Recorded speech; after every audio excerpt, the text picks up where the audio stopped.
देखिए, पहली तो बात ये कि अक्सर बच्चे सिर्फ इतना लिख देते हैं कि जी एक्सपोर्ट ज़्यादा हो जाए, इंपोर्ट कम हो जाए, तो ऐसा होता है। लेकिन थोड़ी सी तफसील में जाना चाहिए अगर सवाल का स्कोर अच्छा मिल रहा है। मिसाल के तौर पे डिटेल ऐड करनी चाहिए, जैसे आपको ये लिखना चाहिए कि economic growth and highly inelastic demand for import.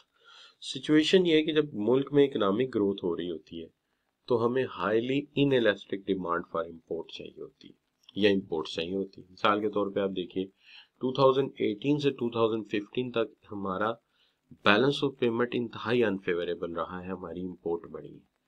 तो हम उस वक्त के जो फाइनेंस मिनिस्टर है उनसे सवाल करते हैं कि जी आपकी पॉलिसीज क्या थी, इंपोर्ट इतनी बढ़ गई, एक्सपोर्ट इतनी कम हुई। तो वो ये जवाब देते हैं कि जनाब हम क्या करते हैं, आप जो है एक तो साहिवाल कोल पावर प्रोजेक्ट बना रहे थे, दूसरी तरफ आप जो है वो रेलवे सिस्टम के लिए इंजन भी इंपोर्ट कर रहे थे, टेक्नोलॉजी इंपोर्ट कर रहे थे। तो उस वक्त पावर प्रोजेक्ट्स लगाने की ऐसी जरूरत थी, इसलिए पाकिस्तान को बहुत ज्यादा इंपोर्ट करना पड़ी मशीनरी और इक्विपमेंट। इसी तरह जब भी आपने अब आप इस दौर को देख लीजिए, तो इसमें दयामीर भाषा डैम आप बनाना चाह रहे हैं, आप चाहते हैं कि जनाब जो है वो कुछ और भी ऐसे कंपोनेंट हैं जो बड़े असेंशियली ज़रूरी है। ठीक है जी। अच्छा, दिफा के लिए हमें इंपोर्ट करना पड़ता है, जैसे आप देखिए कि हमें अभी J-10 चाइना से लेने जा रहे हैं। इस अमेरिका से शायद F-16 का भी मुआहदा सुना है कि फिर बहाल हो रहा है। तो ये सारी चीज़ें खर्चे का ही काम है ना। तो लिहाजा हमारे मसला ये कि हमारा मुल्क डेवलप हो रहा है, तो जब भी मुल्क में इकोनॉमिक ग्रोथ होती है तो एक तो इंपोर्ट की डिमांड वैसे ही बढ़ती है, और दूसरा मसला ये होता है कि जब आप जो है वो मुल्क में डेवलपमेंट कर रहे हैं तो इक्विपमेंट तो चाहिए, तो लिहाजा इंपोर्ट की जो डिमांड है वो इनएलास्टिक हो जाती है कि अगर हम बच्चों को कंप्यूटर नहीं मंगवा के देते तो क्या सिखाएंगे आप बच्चों को, टैब्स नहीं मंगवा के देते, इसलिए इंपोर्ट करना जरूरी हो जाता है, असेंशियल हो जाता है। एक मसला ये भी है कि हमारे कुछ प्रोडक्ट्स हैं, जैसे हमने बहुत ज्यादा मार खाई है टेक्सटाइल के अंदर, स्ट्रगल किया हमने कुछ सेक्टर में, जैसे इंडिया ने क्वालिटी इनहेंस की है, कोरिया ने की है, चाइना ने की है, हमने यहाँ पे बहुत ज्यादा मार खाई है, तो हमारी कंपेटिटिवनेस डिक्लाइन हुई है। हमें ये देखना चाहिए क्यों हुई है। फिर इसके बाद एक मसला ये भी है कि सिक इंडस्ट्रीज है। सिक इंडस्ट्रीज ऐसी होती हैं जो इंडस्ट्रीज मुल्क में तो बड़ी बादशाह किस्म की इंडस्ट्री है, हमने उन्हें मोनोपोली बना के दी हुई है, लेकिन जब इंटरनेशनल कंपटीशन आता है तो कॉटन और टेक्सटाइल है, कोई भी चीज़ है वो मार खा जाती है।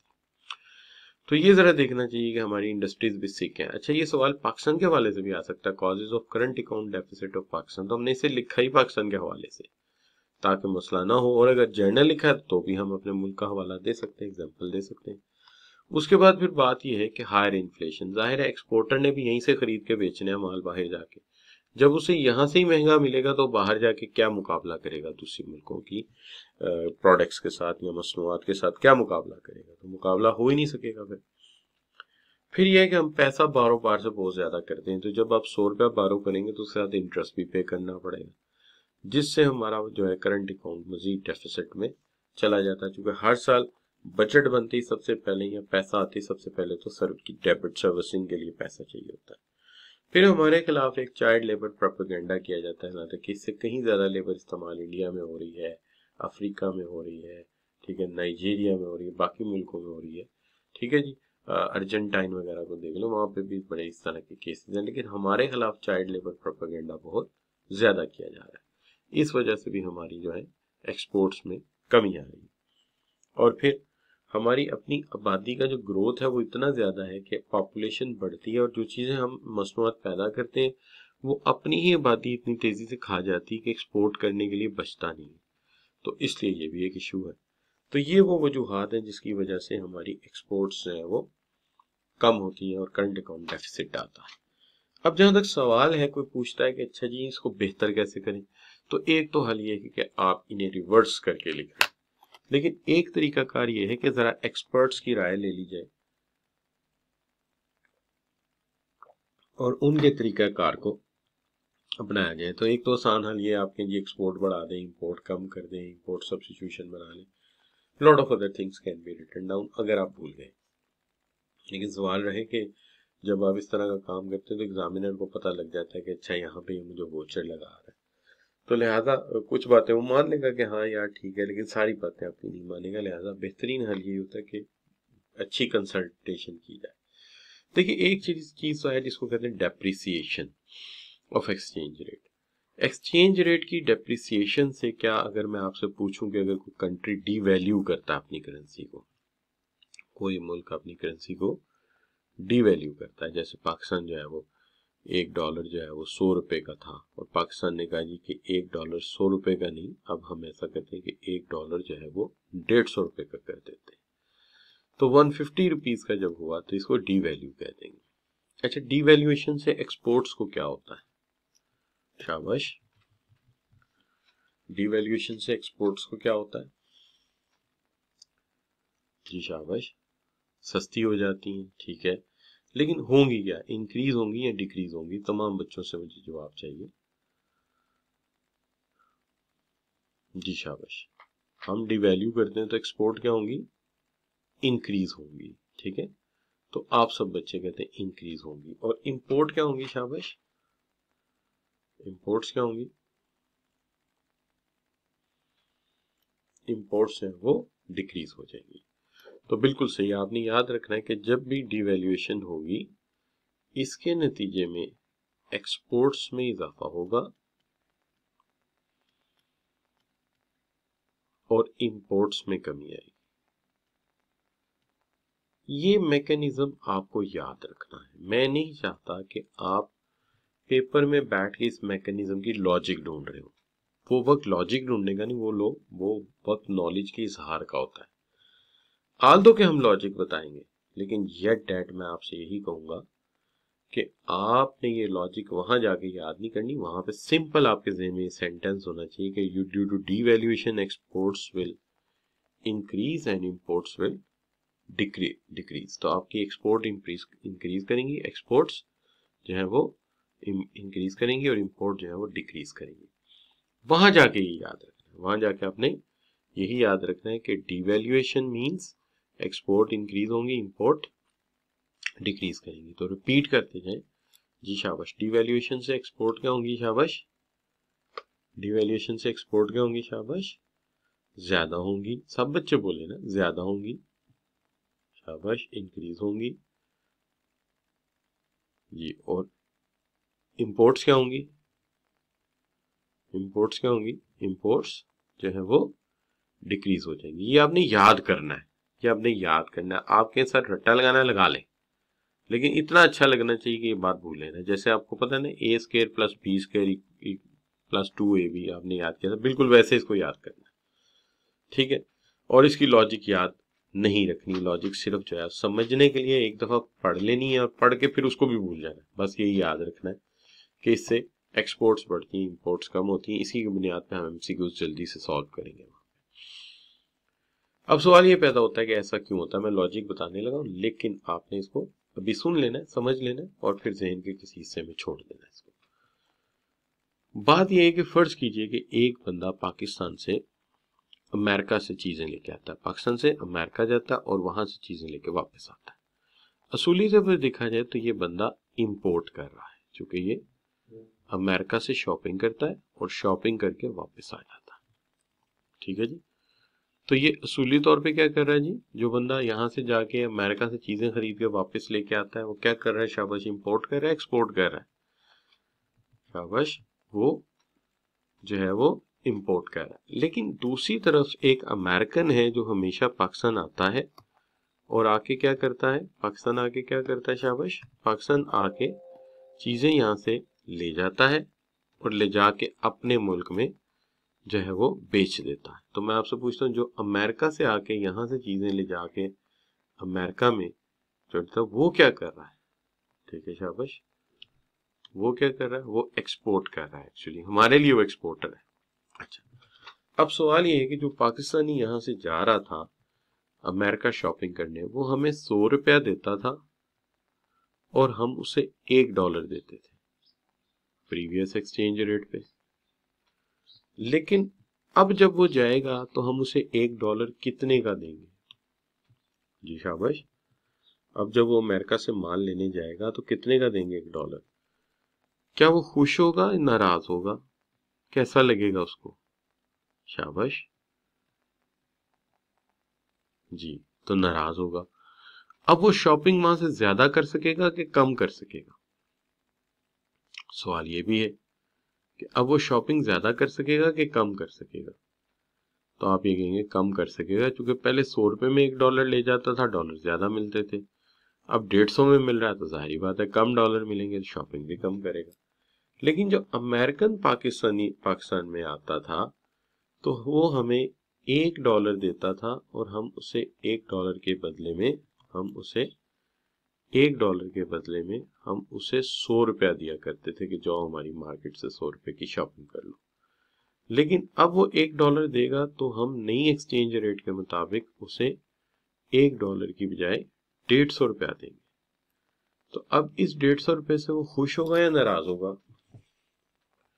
कि पहले से शॉपिंग के लिए $1 के बदले 100 रुपया देते थे, अब आप उसको दे रहे हैं 150 रुपया, तो वो तो खुश हो जाएगा। वो शॉपिंग ज्यादा करेगा कम करेगा? ज्यादा करेगा कम करेगा? तो आप कह रहे हैं ज्यादा करेगा। तो इससे साबित हो गया कि इससे हमारी एक्सपोर्ट्स जो है वो बढ़ जाएंगी और इंपोर्ट्स हमारी जो है वो कम हो जाएंगी। लेकिन क्या ये बात समझ आ गई आप बच्चों को? समझ आ गई तो जी लिख के एंटर कर दीजिए प्लीज। जी शाबाश, ठीक होगी बात। ठीक है बच्चों, लेकिन अब मैंने कहा था कि ये बात समझ आ गई है, बस समझ आ गई है। याद क्या रखना है आपने? याद सिर्फ आपने ये रखना है कि जब हम डिवैल्यू करेंगे तो एक्सपोर्ट्स ज्यादा होंगी, इंपोर्ट्स कम होंगी, ये याद रखना। ये जो मैकेनिज्म था इसलिए था कि आपको ये पता चल जाए कि टीचर जो बात कर रहा है उसके पीछे एक मंतक या लॉजिक मौजूद है।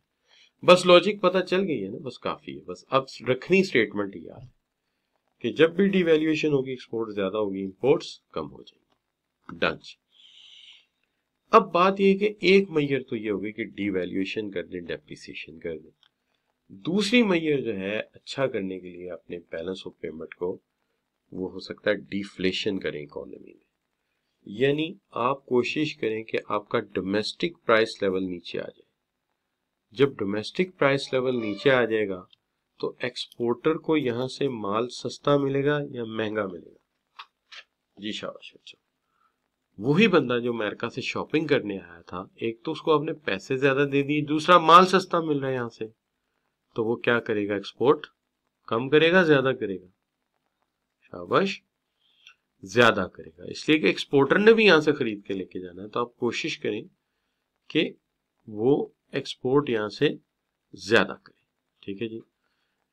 उसके अलावा फिर एक तरीका ये हो सकता है कि आप एक्सचेंज कंट्रोल कर लें, यानी जो लोगों के पास फॉरेन करेंसी है वो खाम मार्केट में घूमने ना दें, उसको कंट्रोल कर लें। खाम करेंसी को हर बंदे को ना दें, कुछ करेंसी स्टेट बैंक होल्ड कर ले अपने पास, ताकि जरूरत पड़ने पर लोगों को दे, हज करने के लिए दे दे, बाहर स्टडीज के लिए दे दे, जो जरूरी काम है। लेकिन फजूल करेंसी लोगों को ना दे कि वो जा जाके फानूस खरीद रहे हैं, कारपेट्स खरीद रहे हैं, जिसको कहते हैं एक्सचेंज कंट्रोल, के हमने एक्सचेंज कंट्रोल नाफिज कर दिया हुआ।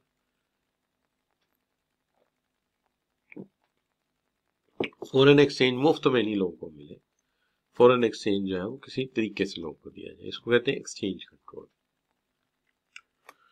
उसके बाद फिर आ जाता है non monetary measures. Non monetary measures क्या हो सकते हैं? नॉन मॉनेटरी मेजर्स ये हो सकते हैं कि हम दूसरे मुल्कों में जाके क्या करें? एग्जीबिशंस लगाएं। अच्छा जी, अगर हम एग्जीबिशंस लगाएंगे अपने प्रोडक्ट्स की दूसरे मुल्कों में तो क्या होगा? हमारे प्रोडक्ट्स ज्यादा बिकेंगे कम बिकेंगे? शाबाश, तो हमारे प्रोडक्ट्स जो है वो ज्यादा बिकेंगे। तो हमें चाहिए कि हम दूसरे मुल्कों में जाके अपने प्रोडक्ट्स की एक्सपोर्ट्स भी करें। अच्छा, एक तरीका ये भी हो सकता है कि जैसे सब्सिडीज दी जाती है, आप सब बच्चे जानते हैं सब्सिडीज दी जाती हैं, तो ऐसे ही कोई रिबेट दे दी जाए एक्सपोर्टर्स को। तो एक्सपोर्टर्स को रिबेट देने से क्या होगा? शाबाश, हमारी एक्सपोर्ट्स में क्या होगा? शाबाश, हमारी एक्सपोर्ट्स जो है वो इजाफा होगा, ये ज्यादा हो जाएंगी। तो हमें चाहिए कि एक्सपोर्टर को बिजली सस्ती दें, गैस सस्ती दें, जो चीज सस्ती दे सकते हैं दें, ताकि वो काम करें। अच्छा, एक्सपोर्टर्स को अगर हम कर्जे ज्यादा दे दें, उसके लिए इंटरेस्ट रेट भी कम कर दें, तो इससे भी उसकी कैपिटल कॉस्ट जो है वो क्या हो सकती है? कम हो सकती है।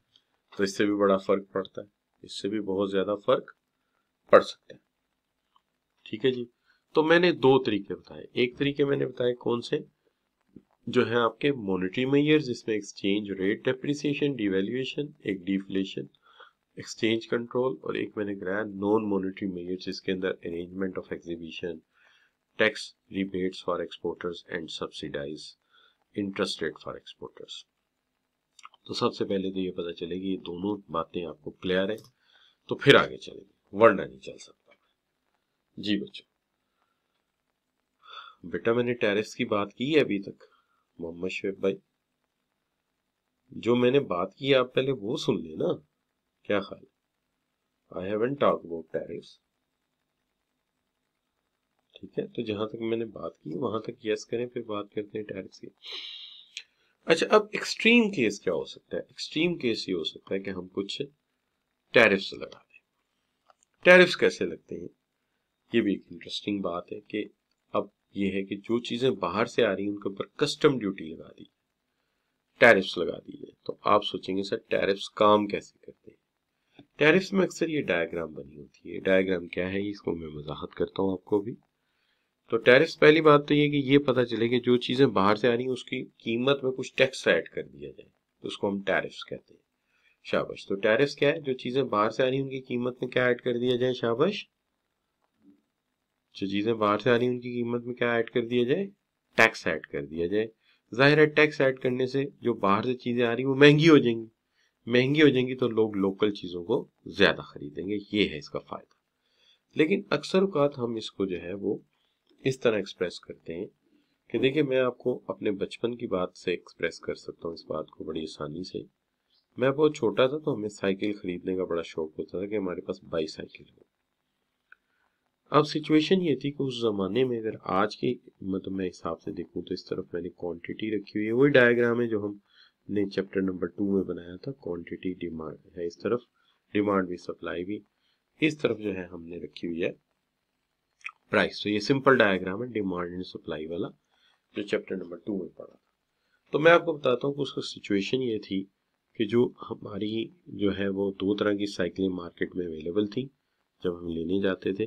तो जो लोकल साइकिल थी वो, अगर आप देखते हैं तो वो तकरीबन उस जमाने में जो है वो जितनी भी उसकी डिमांड है वो तकरीबन 15,000 रुपए की थी, 15,000 की थी। मैं इसको प्राइस को P3 कह देता हूँ।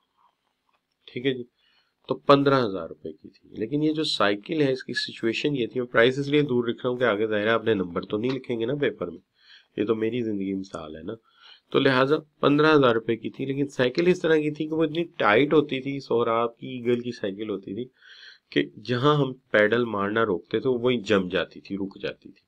या तो कंपनियां चाहती थी कि हम बेरिंग स्ट्रांग डालें ताकि देर तक चले, लेकिन होता ये था वो टांगों का खशर कर देती। दूसरी तरफ एक चाइनीज साइकिल आती थी जो सिर्फ 5,000 रुपए की थी, 5,000 की थी। तो वो 5,000 रुपए की साइकिल थी जो बहुत सस्ती थी। और इस वक्त सिचुएशन ये थी कि ये जो 5,000 रुपए की साइकिल है, P1 कह दें या P कह दें खाली इसको, इसकी सिचुएशन ये थी, ये वर्ल्ड प्राइस कह देंगे ना उसको, ये दुनिया की प्राइस है, तो ये 5,000 रुपए की थी सिर्फ। और ये इसके साथ खूबी ये थी कि साइकिल के साथ एक हेडलाइट लगी हुई थी आगे, और उस हेडलाइट को चलाने के लिए पिछले व्हील के साथ एक डेनमो लगी होती थी। वो डेनमो हम चला देते थे रात के वक्त तो लाइट हो जाती थी, और उसके पैडल्स के पास एक एक वो लगे, दो चीजें लगी होती थी, एक पानी की बोतल और एक पंप हवा भरने के लिए, वो भी साथ ही होता था, मैनुअल पंप होता था। और इसका साथ एक बास्केट होती थी सामने चीजें रखने के लिए। पेंट बड़ा अच्छा होता था, और इसका खुसूसियत ये थी कि इसके पैडल जब हम चलाते थे तो बड़े सॉफ्ट होते थे। आप यहाँ से अंदाजा लगाएं कि लोअर माल से एक पैडल मारा तो आप अपर माल पहुंच जाते थे।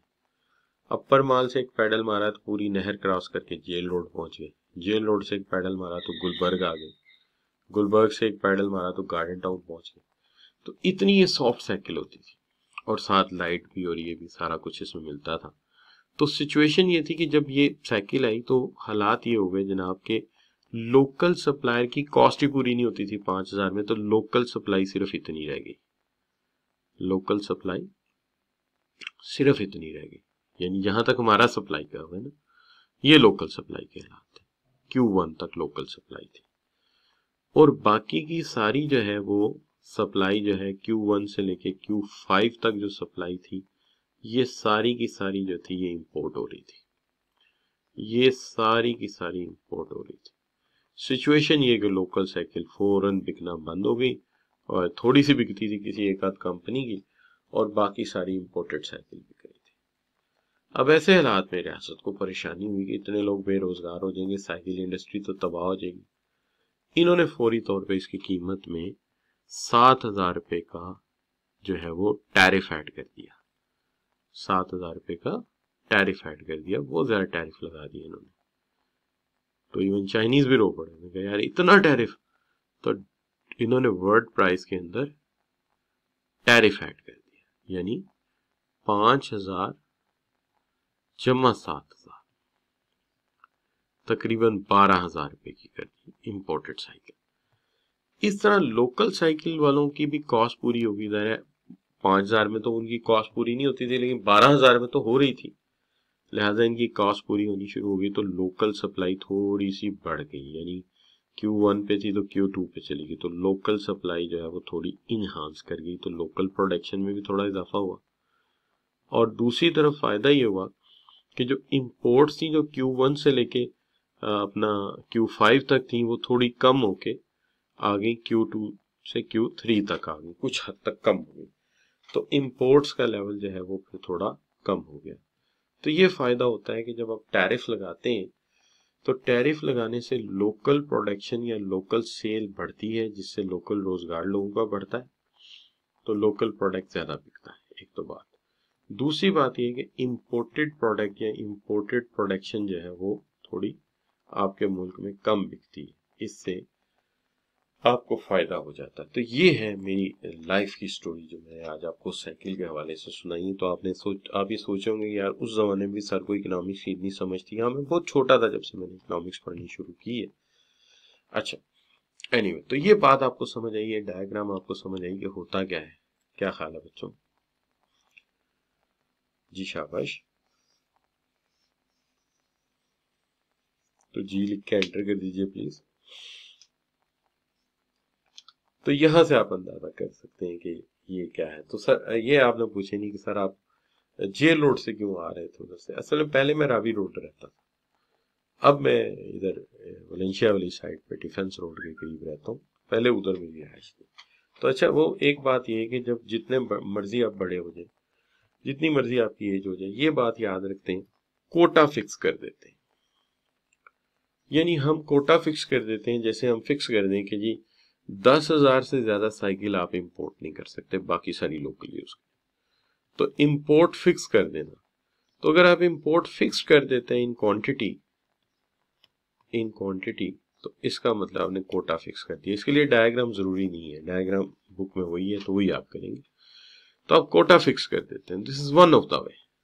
क्या आप, तो another option is to fix quantity of import of product. जो आपका इंपोर्ट प्रोडक्ट है उसकी क्वांटिटी फिक्स कर दें, इससे ज्यादा आप इंपोर्ट कर ही नहीं सकते, जो मर्जी कर लें। ठीक हो गई जी बात बच्चों? तो एक तो बात आपकी ये आ गई, तो यहां तक आपको बात समझ आ गई होगी। मैंने 3 तरह के तरीके बताए आपको, कौन कौन से शाबाश? एक मैंने आपको मॉनेटरी मेजर्स बताए, एक नॉन मॉनेटरी मेजर बताए, और फिर मैंने अदर मेजर्स में कोटा और टैरिफ्स की बात की। दोनों क्लियर है बच्चों? जी शाबाश। तो ये वो मेजर्स हैं जिसकी मदद से आप क्या कर सकते हैं, आप शाबाश जो है वो क्लियर कर सकते हैं और आप कंट्रोल कर सकते हैं अपनी इंपोर्ट्स को कम। आपका करंट अकाउंट डेफिसिट आ रहा है, ठीक है जी, आपका करंट अकाउंट डेफिसिट आ रहा है, तो आपका एक जिम्मेदारी आपकी और बनती है कि आप अपनी एक्सपोर्ट को प्रमोट करें, आप अपनी इंडस्ट्री की हेल्प करें और उनको कोई सब्सिट्यूट वगैरह दें, उनको कोई ताकत के कैप्सूल दें और उनकी टेक्निकल गाइडेंस करें, उनकी फंडिंग करें, ताकि आपकी जो है एक्सपोर्ट बढ़े और इंपोर्ट सब्सिट्यूशन तैयार करें, ताकि आपका मसला हल हो। तो ये भी बीच में ऐड किया जा सकता है, लेकिन यहां तक बुक का नॉलेज है तो आपको यहीं तक रहना चाहिए। लेकिन अगर कभी शॉर्टकट लिखना पड़े 1-2 नंबर का, तो फिर आप इस तरह की तजवीज भी दे सकते हैं। अच्छा बच्चों, describe any 4 corrective measures which may adopted to improve balance of payment position in Pakistan. कोई सी 4, कोई लिमिट नहीं उसने रखी कौन सी वाली चाहिए। हाँ बाज़ लिमिट कर देता है, जैसे यहाँ पर उसने फिक्स किया है कि मुझे मॉनेटरी और नॉन मॉनेटरी चाहिए। तो सवाल दोनों तरह से आ सकता है, विदाउट एनी बाउंड्री, या फिक्स्ड भी हो सकता है और विद फिक्स भी हो सकता है, दोनों चीजें हो सकती है। तो इस तरह से सवाल इसका पूछा जा सकता है। अब सवाल